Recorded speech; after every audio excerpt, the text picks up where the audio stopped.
Hər vaxtınız xeyir müəllimə. Adınız nə idi, zəhmət olmasa? Mənim adım Ayşə Yaqubova. Aha, Ayşə müəllimə. Düşünün ki, gəlmisiniz müsahibə mərhələsindəsiz və salamlaşdınız, keçdiniz, əyləşdiniz. Sizə deyirlər ki, özünüzü təqdim edin. Buyurun, özünüzü təqdim edin. Bəli. Yaqubova Ayşə Abdüləziz qızı, 1994-cü ildə Ağdaş rayonunda anadan olmuşam. 2011-ci ildə Ağdaş Dövlət Humanitar Kollecinə qəbul olub, 2014-cü ildə kolleci bitirmişəm. 2023-cü ildə isə icma əsaslı məktəbə qədər təhsil layihəsində keçirilən test müsahibə mərhələsində uğur qazanmışam. Aha. O qədər? Qısadır müəllimə belə, yoxsa biraz da ətraflı? Yəni dedim, yəni bu qədər də, düzdürmü? Aha, bəli, yaxşıdır. Yəni orada çox uzun-uzadı danışmağa ehtiyac yoxdur. Sadəcə olaraq baxırlar ki, bir müəllim, qarşımızdakı müəllim özünü təqdim edə bilirmi? Yəni orada uzun-uzadı danışmağa ehtiyac yoxdur. Mən əvvəlki video izahlarda da qeyd etmişəm ki, doğulduğum tarix, neçənci ildə məktəbə getmişəm, məktəbi bitirdim, universitetə qəbul oldum, bitirdim. Uzun-uzadı danışmağa ehtiyac yoxdur. Qısa, konkret özünüzü təqdim etdiniz. Yəni ətraflı da, yəni belə deyək, təqdim etdiniz. Təşəkkürlər. Daha sonra belə deyək, sizə sual verilə bilər ki, risk qrupuna aid olan uşaqlar kimlərdir? Bəli. Risk qrupuna aid olan uşaqlar, mən belə fikirləşirəm ki, görmə əlilliyi olan uşaqlar, eşitmə qüsuru olan uşaqlar və yaxud da Down sindromlu, autizm sindromlu uşaqlar, nitq pozuntusu, əqli ciriliyi olan uşaqlar risk qrupuna daxil olan uşaqlar hesab olunur. Risk qrupuna aid olan uşaqlar müəllimə ata və ya anasını itirmiş uşaqlardır. Və yaxud da ki, valideyni ayrılmış uşaqlardır və sizin dediklərinizi də qeyd etmək olar, amma əsasən ata və ya anasını itirmiş uşaqlara aid edilir, valideynləri ayrılmış uşaqlardır və həmin uşaqlarla da biraz diqqətlə yanaşmaq lazımdır. Daha sonra deyək ki, qəbul olmusunuz, müsahibədən keçmisiniz, işləyirsiniz artıq və peşənizlə bağlı hansı yeni gedərdiniz? Peşəmlə bağlı müəllimə, mən ən çox istəyərdim ki, yəni tərbiyəçi müəllimlərin necə deyim, yəni daha da peşəkarlaşsınlar.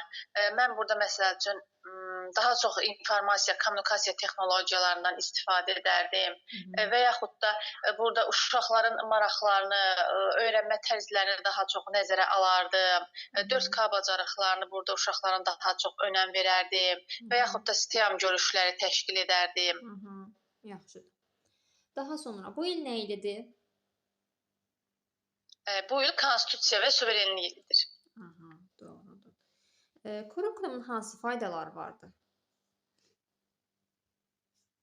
Kurikulumun faydaları budur ki, yəni kurikulum ənənəvi təhsildən fərqləndirən budur ki, burada uşaqların, yəni daha çox uşaqlar, yəni müəllimə ön planda olur da, burada uşaqların inkişaf sahələridir, məzmun standartlarıdır. Yəni bu kimi bacarıqlar uşaqlarda inkişaf elətdirilir, qiymətləndirmə meyarlarıdır.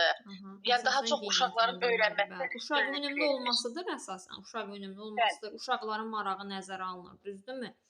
Və bir də ki, qiymətləndirməyini, hər mərhələdə qiymətləndirmənin olmasıdır. Təlim nəticəsi dedikdə nə başa düşürsünüz? Təlim nəticəsi də, yəni dərsin sonunda uşağın hansı bilik bacarığa yiyələnməsidir. Ümumi təlim nəticəsi bəs? Ümumi təlim nəticəsi isə ilin sonunda uşağın nəticəyə yiyələnməsidir. Yəni uşaq hansı nəticəyə yiyələnəcək? Refleksiya nədir? Refleksiya. Refleksiyanı isə müəllimə, bunun dəqiq deyə bilmərəm cavabını. Refleksiya bilik və fəaliyyətin qısa müddətli, yaddaşdan uzun müddətli, yaddaş ötürülməsidir. Nə zaman istifadə edirik biz refleksiyadan? Refleksiyada müəllimə biz dərsin sonunda istifadə edirik. Dərsin sonunda istifadə edirik ki, uşaqlar bilik bacarığa nə dərəcədə yiyələnlər, düzdürmü? Keçdiyimiz mövzunu mənimsəyə biliblərmi? Nə dərəcədə anlayıblar o mövzunu? Doğrudur. Daha sonra siz deyərdiniz, qrupda uşaqlar oyuncaq üzərində dalaşırlar, iki uşaq. Bu zaman sizin reaksiyanız necə olar? Necə reaksiya göstərərsiniz? Mən burada ilk öncə yəni sakit davranaram, təmkinli davranaram və yəni heç bir uşağı aclamaram, tənqid etmərəm, yəni dalaşmaram uşaqların heç birinə. Yəni uşaqların öz aralarında razılaşmasına şərait Necə? yaradaram. Məsəl üçün Necə? hörməti, bölüşməyi uşaqlara aşılayaram ki, yəni bunu biz bölüşərək bundan istifadə edə bilərik. Sonra məsəl üçün orada vaxt bölgüsü bölə bilərəm ki, yəni bu məsəl üçün 10 dəqiqə ərzində məsəl üçün Aysel oynasın, 10 dəqiqədən sonra isə Nərmin sən oynaya bilərsən.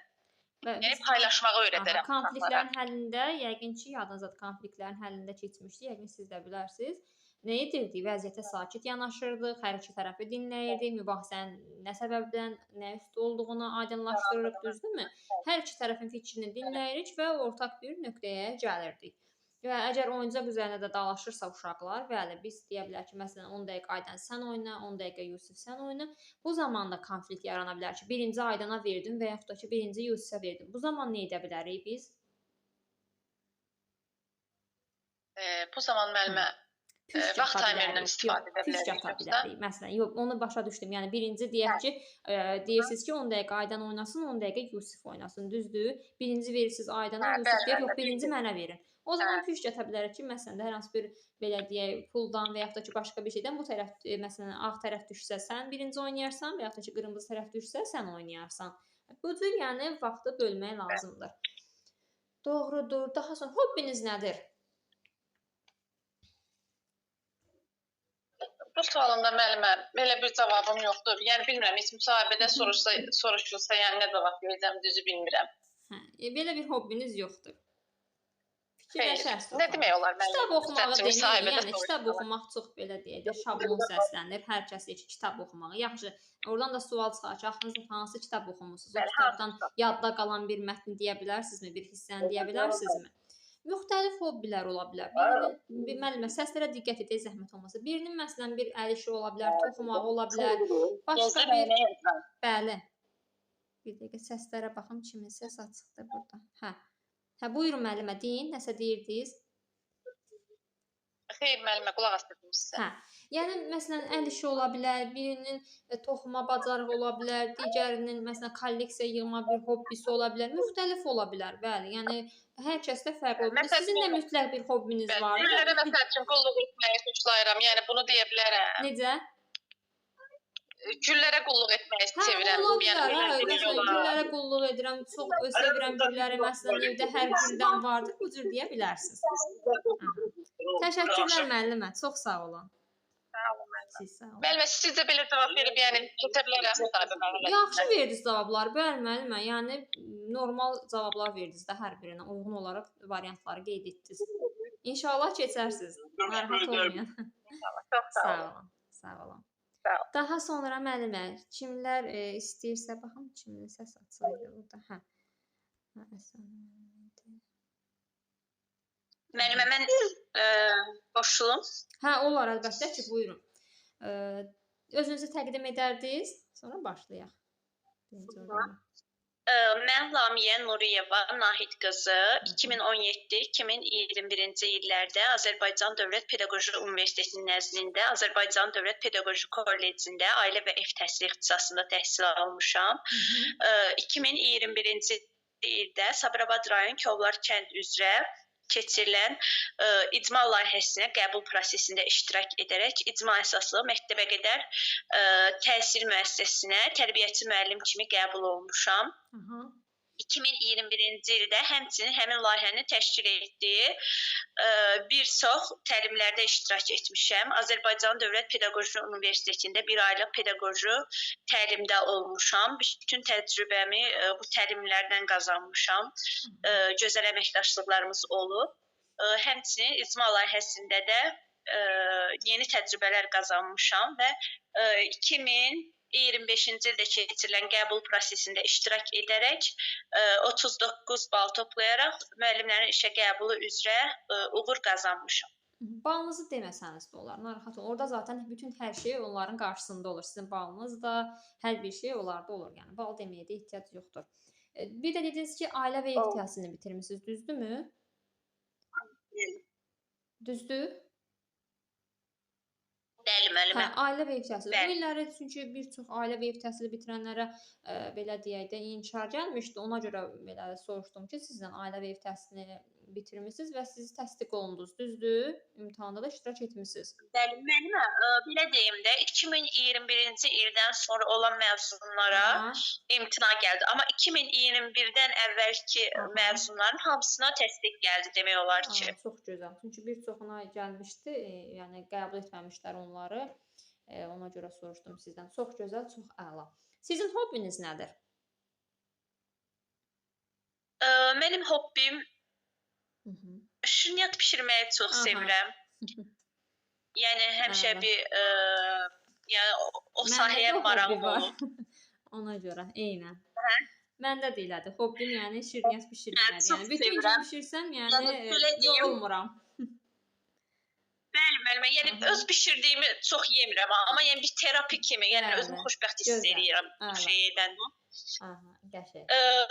Resim çəkməyi çox sevirəm, əl işlərini çox sevirəm. Yəni həmişə marağım olub. Düzdür, hal-hazırda yəni fürsətim yoxdur çox dəyərləndirməyə, amma çox güman ki, işlə təmin olunsam, istədiyim müəssisədə, yəni bu potensiallarımı üzə çıxardacağam inşallah. Çox gözəl.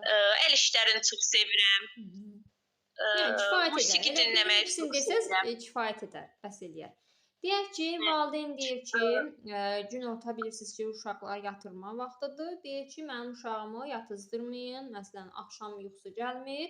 Oyaq qalsın. O ki, axşam rahat yatsın. Nə edərdiniz? Nə məsləhət görərdiniz? Valideynlə nə danışardınız? Qəbul edərdiniz, etməzdiniz? Sizin belə deyək, mövqeyinizi bilək. Müəllimə, təbii ki də burada əsas məqsəd valideyndir. Valideynlə söhbət aparardım.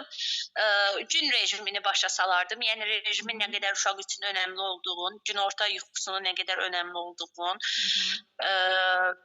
başa salardım. Yəni uşağın sağlamlığı üçün, rejimin düzgün qurulması üçün nə qədər önəmli olduğunu yəni danışardım. Əgər ki valideyn inkar edərdi ki, yəni yox müəllimə, axşam uşaq yata bilmir, mümkün deyil. Bu zaman valideynə deyərdim ki, yəni əgər bu günorta yatmağa icazə vermirsinizsə, yəni axşam tez yatmağımı istəyirsinizsə, demək ki, siz rejimi düzgün qura bilmirsiniz də. Yəni siz də buna diqqət etməyinizi xahiş edərdim.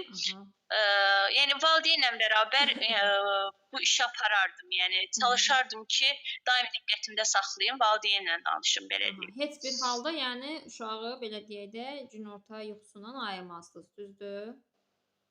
Xeyr, günorta yuxusu uşağın sağlamlığı üçün, yəni həm o baxımdan, rejim baxımından, həm də baxım müəllimə, deyək ki, uşaq aydan deyir ki, anası yatızdırmayın da bunu. Aydanı apardınız, məsələn, bir guşədə əyləşdirdiniz.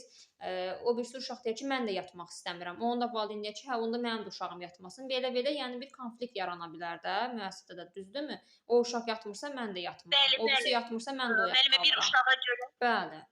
Bəli, bir uşağa görə rejimdə dəyişiklik etmək olmaz. Yəni bu uşağın sağlamlığı üçün də vacibdir. Əgər uşaq günorta yatmırsa, gecə yatırsa, yəni uşaq ümumiyyətlə günorta yuxusu olmursa və axşam yuxusunda problem yaranırsa, bu uşağın yuxu problemi deyim, qidasında mı deyim, sağlamlığında mı deyim, yəni valideyn hardasa boşluq buraxır ki, bu problem yaranır.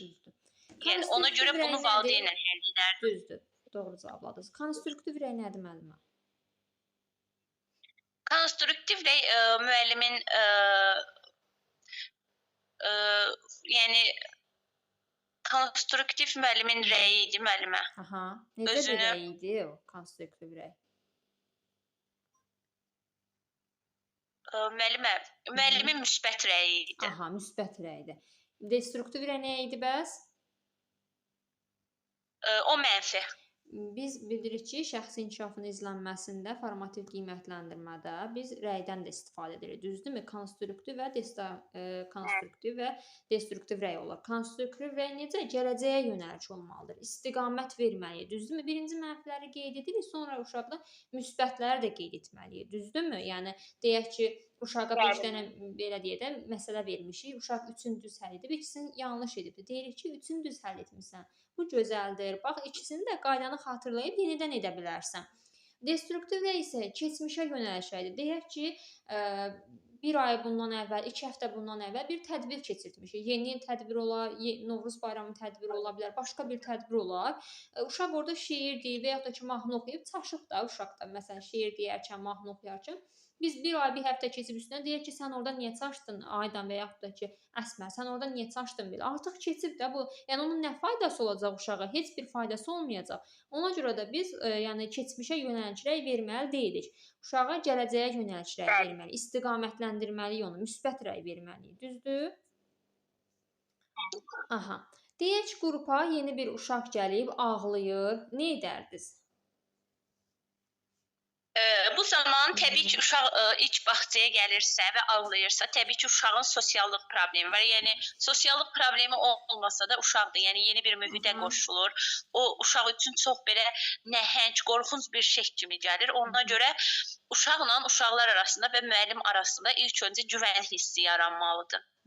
Təbii ki, uşaqların da ağlama dərəcəsi var. Uşaq var yüngül ağlayır, uşaq var çox ağlayır, uşaq var valideynlərindən ayrıla bilmir. Siz necə buna belə deyək? Reaksiya göstərirsiniz. Bəli, bu uşağın vəziyyətinə görə dəyişir təbii ki. Bu situasiyada müəllim uşaqla arasında bağ yaratmalıdır, uşağa isti münasibət göstərməlidir. Necə deyim, təmas göstərməlidir, əlindən tutmalıdır. Uşaqlarla oyuna cəlb etməlidir. Mən səsə diqqət edək. Adaptasiya prosesində Buyurun. Uzun kitabı, altdakı o sayığı göstərməlidir. Uşaqlarla necə deyim, təlim prosesinə cəlb etməlidir. Daha sonra siz deyərdiniz, mən orada səslərə diqqət edək, zəhmət olmasa. Sizdə gəlir deyəsən müəllimə səs, düzdür? Hə, yaxşı, sizdədir. Orada müəllimə qrupa yeni bir uşaq gəlibsə, ağlayırsa, ilk növbədə biz uşağın özünü rahat hiss etməsi üçün bir anlayışla qarşılayırıq. Onun boy səviyyəsinə enirik, göz təması qururuq, düzdürmü? Yəni uşağa deyir ki, biz səni başa düşürük, səni anlayıram, yəni yeni yer sənin üçün bəzən qorxulu ola bilər. Amma burada bax necə dostların var, çoxlu dostlar qazanacaqsan özünə, hər hansı bir cuşiyə apara bilər uşağı, yəni fikir dağılsın deyə də. Və yaxud da ki, əgər çox ağlayırsa, çox belə deyək, istəmirsə, yəni evə getmək istəyirəm, ağlayır belə, 1-2 gün, məsələn, düzdür, olmaz oyuncaq gətirmək evdən, amma 1-2 gün onun sevdiyi bir oyuncağı da gətirməyinə icazə verə bilərik. Yəni 1-2 gün həmin oyuncağı gətirsin, ora adaptasiya olana qədər. Sonra, yəni olmaz təbii ki də, yəni uşaq oyuncaq gətirər, digər uşaq deyir, mən də gətirirəm, yəni bu cür anlaşılmazlıq olar da qrupda. Ona görə, yəni uşağın da ilk növbədə ancaq mütləq şəkildə biz uşaqla danışarkən də onun boy səviyyəsini enməliyik, göz təması qurmalıyıq. Aydındır? Daha sonra Müəllimə, həm də buyurun. Aha, buyurun müəllim. Sonra differensiallığı necə təmin edərsiniz? Qrupda differensiallığı necə təmin edərsiniz? Diferensiallığı təbii ki, müəllimə, diferensiallığın təmin olunması üçün müəllim səriştəli olmalıdır məncə. Sonra səriştəli olmalıdır. Məncə müəllimin bilik bacarıqları yüksək olmalıdır. Təbii ki də burada bayaq biz rəydən də danışdıq. Uşaqları düzgün müşahidə edib rəy bildirməlidir. Differensiallıq. Mən izah edim o zaman. Differensiallığı necə təmin edirik? Bilir ki, yəni hər bir uşağın fərdi xüsusiyyətləri var da, düzdürmü? Ona görə də qrupda olan uşaqları nəzərə alıb məşğələləri biz nə edirik? Məqsəd yazarkən də sadə, orta və çətin tapşırıqlar təqdim edirik, düzdürmü? Və hər uşağın öz səviyyəsinə uyğun, yəni bu uyğun şəkildə iştirakını təmin edirik. Məsələn, bəzi uşaqlar ola bilər ki, vizual öyrənirlər, bəziləri ola bilər ki, audial öyrənirlər, düzdürmü? Biz onların hər birini, yəni nəzərə almalıyıq, düzdür? Çünki differensiallıq dedikdə, fərdi yanaşma dedikdə uşaqların fərdi xüsusiyyətlərini nəzərə alırıq da. Məqsəd yazarkən də bayaq da qeyd etdim, nə edirik? Məsələn, sadə, orta, bir də çətin. Çünki qrupda belə deyək ki, məqsədimizi tam sadə də, çox asan da edə bilmərik, çox mürəkkəb də edə bilmərik. Çünki çox mürəkkəb edə bilsək, qrupda elə uşaq var ki, potensialı zəifdir. Onun üçün çətin ola bilər. Çox asan da etsək, digər potensialı yüksək olan uşaq üçün də çox sadə gələ bilər o, düzdürmü? Çünki inkişaf getməz. Buna görə də bütün uşaqların fərdi xüsusiyyətlərini nəzərə almalıyıq. Çox sağ olun müəllimə, təşəkkür edirəm. Siz sağ olun müəllimə, buyurun. Sonra müəllimə, başqa kim istəsə səs açıb danışa bilər. Müəllimə, mən danışa bilərəm. Bəli, danışa bilərsiniz. Buyurun, özünüzü təqdim edin birinci. Hə, özümü təqdim edeyim. Bəli. Mən Rəhimova Xəyalə Mehman qızı Ağcabədi rayonunda yox, belə deməyim. Hə, mən Rəhimova Xəyalə Mehman qızı 1998-ci ildə Ağcabədi rayonundan anadan olmuşam. 27 yaşım var. 2013-cü ildə mən orta məktəb oxumağı Yox, deməyə ehtiyac yoxdur. Yox, onu deməsəniz də olar. Hə, 2013-cü ildə Ağcabədi Pedaqoji Kollecinin məktəbəqədər təlim və tərbiyə ixtisasına daxil olmuşam. 2017-ci ildə bu ixtisası bitirmişəm. Bir çox təlimlərdə və kurslarda olmuşam. Hansı təlimlərdə iştirak edirsiniz? Hansı təlimlərdə? Məsəl üçün bu müəllimlərin keçirdiyi, məsələn, Montessori təlimində. Nədir Montessori təlimi? Nə kimi üstünlükləri var? Montessori təlimi fərdi yanaşılır. Uşaqlara gözə görünməz bələdçi kimi icra eləyir. Məsələn, uşaqlarda konflikt yaranan zaman müəllim bələdçi rolunda çıxış eləyir. Uşaqlara yol göstərir, istiqamət verir. Təkcə konflikt yaranan zaman? Yox, müəllimə, hər hansı bir problem olarkən uşaqlara yol göstərir, onlara istiqamət verir, ancaq onların yerinə heç bir şey etmir. O müəllim elə şərait yaradır ki, uşaqlar onu başa düşsün və uşaqlar özləri onun yerinə yetirsin. Korrekt olunan oyuncaqlar var Montessori təlimində. Elə bir ki, uşaqlar onu söküb yığırlar, sonra yenidən sökürlər, sonra yenidən təzədən yığa bilirlər. Tam almısınız o təlimi siz?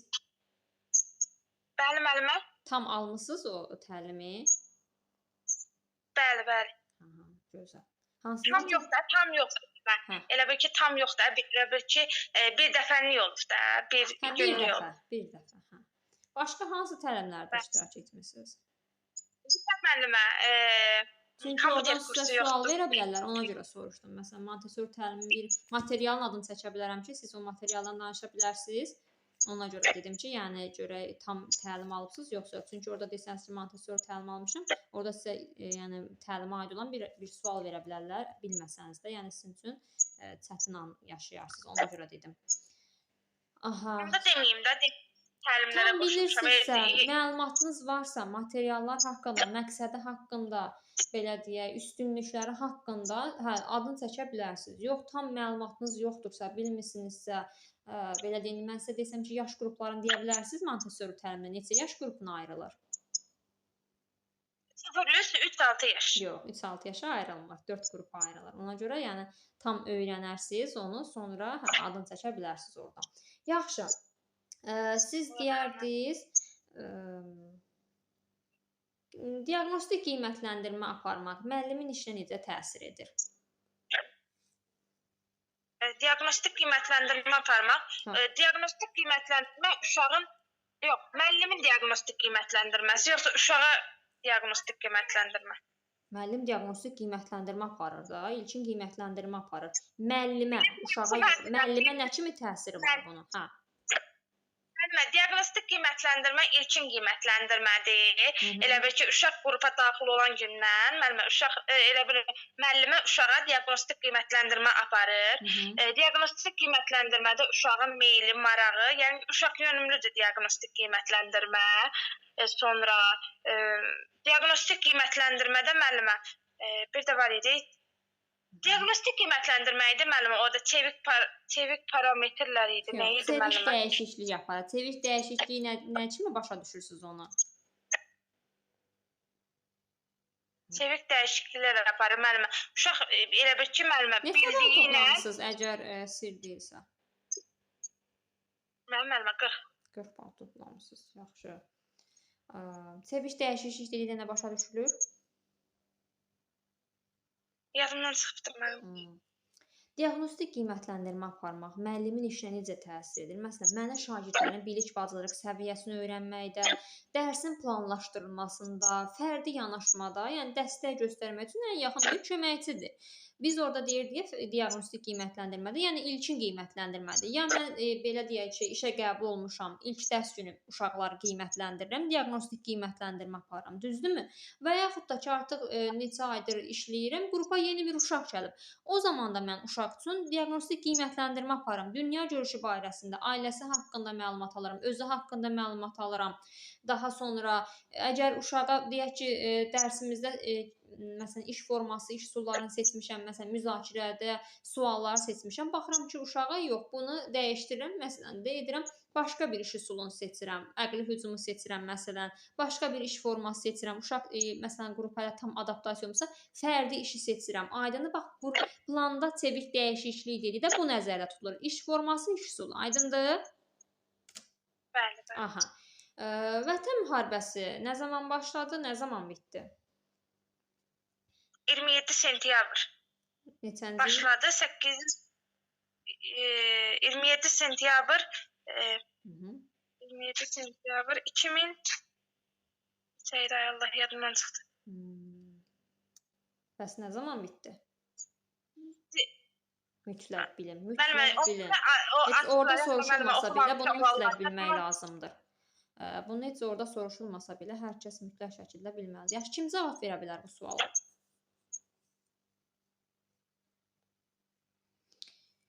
Vətən müharibəsi nə zaman başladı, nə zaman bitdi? Hə, buyurun müəllimə. 27 sentyabr 2020-ci ildə başladı. Aha. Deyin siz müəllimə, Lamiyə müəllimə buyurun. Noyabrda bitdi. Neçə noyabrda? Yəni daha doğrusu 8 noyabr Şuşanın alınması elan olundu və müharibə sona çatdı. Bəs nə zaman bitdi müharibə? 8 noyabr. Yox, 8 noyabr. 10 noyabrda Azərbaycan Ermənistan Rusiya arasında bəyannamə imzalandı, müharibə bitdi. 8 noyabrda isə Şuşanın alınması günü olduğu üçün elə 8 noyabrda belə deyək də zəfər günü kimi qeyd edilir. Aydındır? 2020-ci ildə. Bəli, 2020-ci ildə. Daha sonra siz deyərdiniz, əgər belə deyək, valideyn sinifə gəlib deyir ki, mənim uşağıma daha çox sual cavab edin, onu çox danışdırın. Nə deyərdiniz valideynə? Valideyn gəlib nə deyir müəllimə? Deyir ki, mənim uşağımı çox danışdırın, çox sual cavab edin onu. Müəllimə, mən valideynin elə bir ki, mən valideynin fikirlərini dinləyərəm, müəllimə. Onun sözlərini elə bir anladığımı bildirərəm və valideynə bildirərəm ki, mən hər bir uşağa, müəllimə, elə bir ki də vicdanlı yanaşıram. Hər bir uşağı, heç bir uşağı bir-birindən ayırmıram da. Mən elə bir ki, qərəzsizlik prinsipinə riayət eləyirəm. Mən uşaqlara elə bir ki, məsəl üçün Nicata fərqli yanaşım. Nicata fərqli yanaşım, məsəl üçün Aydana o qədər də yanaşmayım. Deyəm ki, o belə olmaz da. Mən diferensiallıq prinsipini pozaram burada. Uşaq müəllimlik prinsipini pozaram. Düzdür. Hər bir uşağa fərqli yanaşmaq lazım. Yəni sizin uşağınıza çox diqqət göstərin, digər uşağı diqqətdən kənarda saxlayın, olmaz. Təbii ki, birinci valideynin səbirlə dinləyirik, belə deyək, təmkinlə dinləyirik. Onu anladığımızı belə deyək, izah edirik. Dərs zamanı olarsa dərsimizi keçirik və dərsdən sonra valideynlə danışırıq ki, fərdi söhbət aparırıq ki, mən bütün uşaqlara öz diqqətimi göstərirəm. Qrupda qaydaları necə öyrədərsiniz? Qrupda qaydaları müəllimə, bəzi elə uşaqlar var ki, müəllimə, qaydaları öyrənmək istəmir və yaxud da qaydalar onlara ağır gəlir. Mən qrupda müəllimə, uşaqların marağına, meylinə uyğun, onların öyrənmə tərzinə uyğun müəllimə, qrup qaydaları yaradarım. Oyunlarla öyrədərəm qrup qaydaları. Uşaqlar qrup qaydaları... Qaydanın sayı nə qədər olmalıdır? Necə müəllimə? Qaydanın sayı nə qədər olur? 2-3 belə 3-4 olmalıdır qaydaların sayı. Qrup qaydaları içərisində dəyişilməlidir. Necə müəllimə? 3-5 arası olur. Bəli müəllimə. 3-5 arası müəllimə. Qrup qaydaları dəyişilməlidir müəllimə. Uşaqlara oyunlarla qrup qaydalarını öyrədərəm. Çünki uşaqlar qaydaları öyrənməkdə müəllimə israr edirlər. Bir də ki, mütləq qaydalar uşaqlarla birlikdə hazırlanmalıdır. uşaqlarla birlikdə hazırlayır və sayı 3-5 olmalıdır. Məsələn, deyək ki, oyuncaqları oynadıqsa sonra yerinə qoyuruq, dostları incitmirik. Yəni əmr kimi deyil də oyunlarla öyrədilir uşaqlara. Düzdürmü? Qaydalar İlin bu ki, əvvəlində müəllimə uşaqlarla hə. qaydalar müəllimə uşaqlarla birlikdə aparıldıqda uşaqlar onlar özləri əməl etmək istəyirlər. Onlar birlikdə hazırlanıb axı Bəli, qaydalar doğrudur. onlarla birlikdə. Düzdür. Təşəkkürlər xanım, müəllimə. Çox sağ olun. Allah köməyiniz olsun. Siz sağ olun.